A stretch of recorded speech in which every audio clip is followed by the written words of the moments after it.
Sat is a Man United fan. Hello, Sat. Hi guys, how you doing? Awful. How are you? Yeah, we're good, mate. You? Oh yeah, no, awful. I know what you mean. So I've got a season ticket United, go home and away, last 20 plus years. Okay. And basically, I think it all started from obviously the Glazers and that attitude of the commercial side. You know, like focusing on that area, the type of players they're bringing in, Ferguson, you know, carrying the team. And then basically he's just carried on from that. And then once Ferguson left, it was just, you know, chaos, obviously, as we know. And then, yeah, I mean, at the moment, it's. I think we were talking about this on Saturday. I think now it's filtering down all the way through the club. So, you know, I have a few of my patients. I work in Manchester and they work at Old Trafford. And a few of them have said to me, you know, like the feeling in the club's obviously getting worse. And they focus way too much on the commercial side of things. And I think that's what they're aiming towards. And what's basically happened is you know, they're travelling around the beginning of this season, you know, all over America, all over the place. The players are tired, and I think that's where we're picking up injuries. And, you know, obviously Ten Hag's trying to do the best he can. He didn't make some great decisions on the Saturday game.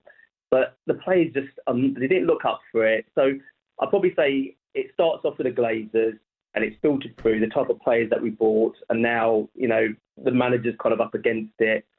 So I feel it's kind of coming from that point and then filtering down. And Sat, do you think the players that the players that the club's bought in are down to the Glazers? Like they're responsible for bringing in the likes of Mount and Anthony and these guys.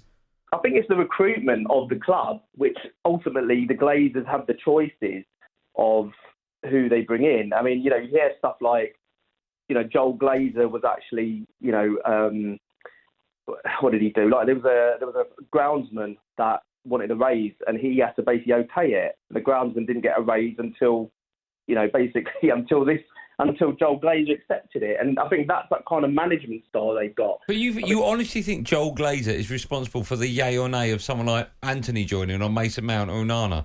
I think it's the people they've employed. I think it's the people they've employed that. So just to confirm, you don't think it's Joel Glazer? No, I think it's the Glazers ultimately who've made the decisions. In any kind of company, you basically have a hierarchy. You have basically the people at the top. They're making all the decisions.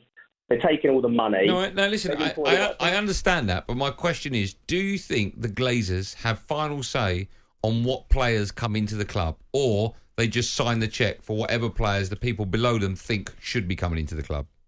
I think they must have some say. It's their business, it's their company. I don't think so. No, but if okay, so Ten Hag's putting the players that he wants out, saying this is who I want. I'm not saying that his decision making for those players is great at the moment, but they, you know, last season it was good. But ultimately, they're going to be seeing who they want to bring in. They're not going to be. You said last season it was good. Who did they bring in that was good? What, Casemiro and Martinez? Yeah, but they were great, weren't they? Anthony? And Anthony was okay. So can I ask, just going back to what you're saying, so Casemiro and who did you say was Martinez, right? You said you said they were good, right? Yeah. See, here's what I don't understand. Are you going to commend the Glazers for deciding to bring those two into the club? Well, yeah, okay, that's fine. Yeah, I mean, I'm happy with that. So you think Joel Glazer has been asked whether or not Casemiro will be good for Man United, and he's given his opinion on a player? They've ultimately decided, though, haven't they? No, they have. I don't think they have. I think they've signed the cheque. But there's no way in a million years, I think, that the owners of Man United decide on yes or no as to whether or not the player's good enough for the club. I would imagine if someone says, I want 90 million for Anthony, they will sign the cheque, but they won't go, what are his stats like? What's his ball winning? What's his crossing? I don't think they do any of that. I don't think they'll decide. They must have some kind of influence. Why? Because it's their business. It's their... No, they employ people to do that job for them. Okay, so that's going back to my point. They did employ people, didn't they, to actually decide? Yeah. But they want to know what's going on. They're going to know what players are coming in and how much money they want to spend. No, I'm not saying the fact that they have spent money. I don't deny that, but our club should run like obviously there should no money going out of the club like that, like dividends and all that stuff. Is that what bothers the Manchester United fans more than anything? Is that they're taking the money out of the club, even though they're still putting their money in their pockets to buy players? Is it the dividend that they take which is bothering the Manchester United fans? I think it's that and the running of the club. Basically the way the club's run, there's no, they focus so much on the commercial side. They're not putting anyone in, they're not putting anyone in for the people they're choosing for transfers, and that's what people are getting annoyed about. See, here's my thing, right? The stadium is in an absolute mess, right? Oh yeah, Glazers' fault. The way the club is run, mess. Glazers' fault. Yeah. Players coming in, the actual players coming in, not the Glazers' fault. They will employ people to pick players around Europe or around South America or whatever to bring in, and then those people will go up to the Glazers and say, I need a check for 90 million. I probably just don't think it's as easy as that.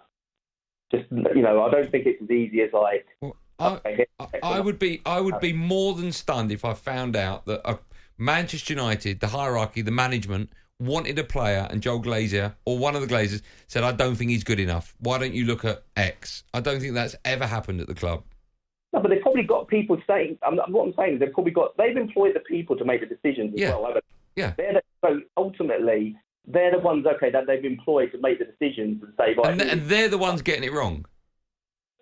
Okay, but the Glazers are still there, aren't they? They're employing these people that have decided which transfers they want, which ones they don't want. And I think they're going to have some kind of input on the players that they're there. I'm not blaming Ten Hag. Okay, I think he's going to struggle this year. The players don't seem up for it. We get picking up injuries. Wan-Bissaka's just got injured. We're in serious trouble. But the fact that they sent us around America basically to fill the coffers, essentially build a brand. Listen, I'm not defending the Glazers, right? I want them out as much as you do. I've said that before on the show. Yeah. Right? But I just can't believe for one moment they would have a yay or nay on the name of a player. I just can't believe that. I just really can't believe that. I think they've got... I'm not saying that... Okay, I won't say they've got the... They would probably actually... They would have the final decision. Something's going to come up... No, they'd have the final decision on the cost, but not the player. Like, for argument's sake, when we're going after Unana, I don't think for one moment Joel Glazer went, I think you should sit with David De Gea. That conversation never happened. Or they said, why don't we go after David Raya? It never happened. We can't be 100% sure about that. I think I can. I think that would be leaked. 100% that would be leaked. Because, nothing seems to get out from the Glazers. Like, all the stuff about being bought out and being sold. We haven't, it's all speculation. No one knows actually what's going on. They're very good at keeping their cards to the chest. Thanks for your call, Seth. Benny, you would know more than me, right? I just can't believe with the people that are employed at the club to make decisions on what players are coming in. I don't think the Glazers have got any say on who comes in. I think they would go, also a bit pricey. That part of that's it. But the recruitment, I don't know who the guys in recruitment when it comes to Manchester United, but theirs will all come down to finance and figures. If they want to sell a player and they're not getting enough of the player, they're not going to let him go. If they want to buy a player and it's too expensive, they'll go, no, it's too expensive. But in terms of recruitment, that's someone else's job that they're not getting right. As for argument's sake, Mason Mount came into the club because either or the manager and recruitment wanted him. Nothing to do with the owners. No. They just signed the £60 million check. That's it. talkSPORT Drive with Andy Goldstein. Monday to Friday afternoon from 4 on AM, on DAB, via the talkSPORT app and on your smart speaker. talkSPORT.